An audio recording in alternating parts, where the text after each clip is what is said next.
প্রিয় দেশবাসী, আজ বাংলাদেশ একটি গভীর সংকটময় মুহূর্তের মধ্য দিয়ে যাচ্ছে।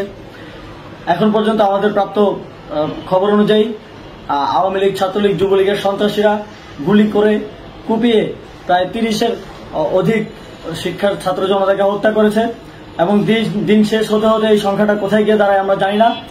এরই প্রেক্ষিতে আমরা একটি সিদ্ধান্ত নিয়েছি, আমাদের একটি জরুরি সিদ্ধান্ত মোতাবেক আমাদের যে 6 তারিখের যে লং মার্চ টু ঢাকা কর্মসূচি ছিল সেটিকে আমরা একদিন এগিয়ে নিয়ে এসেছি। অর্থাৎ আগামীকাল 5ই অগস্ট সারা দেশের মুক্তিকামী জনতাকে ঢাকার উদ্দেশ্যে রওনা হওয়ার জন্য আমরা আহ্বান জানাচ্ছি। যারা পারবেন, যাদের পক্ষে সম্ভব হবে, আজ রাতেই আপনারা ঢাকার উদ্দেশ্যে রওনা হয়ে যান। আমরা আগামীকাল সারা দেশের মুক্তিকামী জনতাকে ঢাকায় আসার আহ্বান জানাচ্ছি। বিশেষ করে ঢাকার আশেপাশে যে জেলাগুলো আছে, আপনারা দায়িত্ব নিয়ে মসজিদের মাইকে ঘোষণা দিয়ে যাদেরকে পাবেন সবাইকে নিয়ে ঢাকার উদ্দেশ্যে রওনা হন। এই লড়াই আমাদের জন্য একটি চূড়ান্ত লড়াই। আমরা চূড়ান্ত ঘোষণার জন্য প্রস্তুত, আমরা গণভবনের দিকে যাত্রার জন্য প্রস্তুত এবং সেই উদ্দেশ্যেই আপনারা সবাই ঢাকা আসুন। আমরা আপনাদের সবাইকে নিয়ে আমাদের চূড়ান্ত দাবি আদায়ে এগিয়ে যাব। আমি জানি না সমন্বয়করা আজকে রাতে বেঁচে থাকতে পারবে কিনা, কিন্তু আপনাদের উপর আমরা এই দায়িত্ব দিচ্ছি।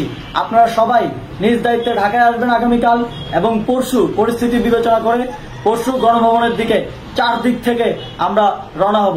আমরা খুব আতঙ্কের সাথে লক্ষ্য করছি যে ছাত্রলীগ, যুবলীগ এবং আওয়ামী লীগের গুন্ডারা পুলিশের অস্ত্র দিয়ে পর্যন্ত সাধারণ জনগণের উপর হামলা করছে। কিন্তু একটি সুখের খবর হচ্ছে, সারা দেশের বিভিন্ন স্থানে সেনাবাহিনী ছাত্র জনতার পক্ষে দাঁড়িয়েছে। আবার কিছু কিছু জায়গায় যেমন মিরপুর ও মোহাম্মদপুরে সেনাবাহিনী ছাত্র জনতার বিপক্ষে দাঁড়িয়ে গুলি চালাচ্ছে।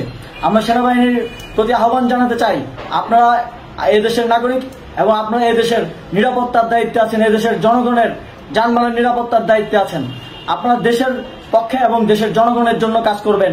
কোনো খুনি সরকারের জন্য, কোনো খুনি রাজনৈতিক দলের জন্য কাজ করবেন না। এটি এদেশের জনগণ আপনাদের থেকে প্রত্যাশা করে।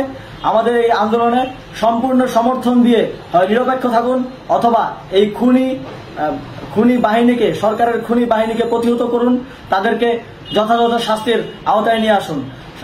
যেই কারফিউ সরকারের পক্ষ থেকে ঘোষণা করা হয়েছে, আমরা স্পষ্টভাবে বলতে চাই, সেনাবাহিনী এই ধরনের কোনো কারফিউ বাস্তবায়নের জন্য মাঠে না নামে।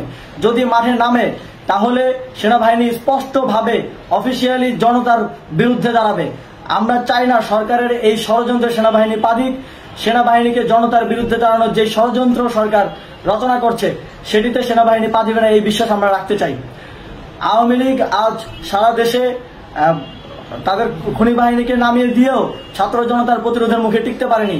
রাজপথের পরাজিত শক্তি হিসেবে তারা সেনাবাহিনী সহ অন্যান্য বাহিনীকে আমাদের বিরুদ্ধে কাজে লাগানোর চেষ্টা করছে।